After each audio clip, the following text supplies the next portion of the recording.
In front of me is Motorola Moto G86, and today I would like to show you how you can turn on or turn off app notifications.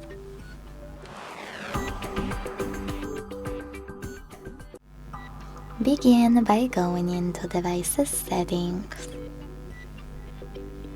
Now scroll down a tiny bit to click on Notifications, and when you're ready, select App Notifications at the top.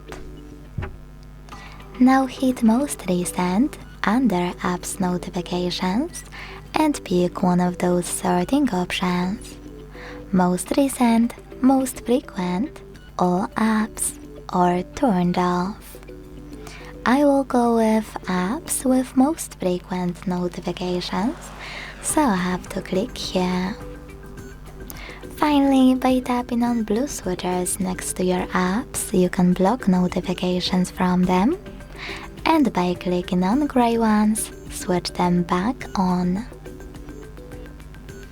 You can also click on any app available on the left and manage all notifications from here. Thanks so much for watching. If you enjoyed this video, don't forget to leave a like, comment and subscribe. Bye!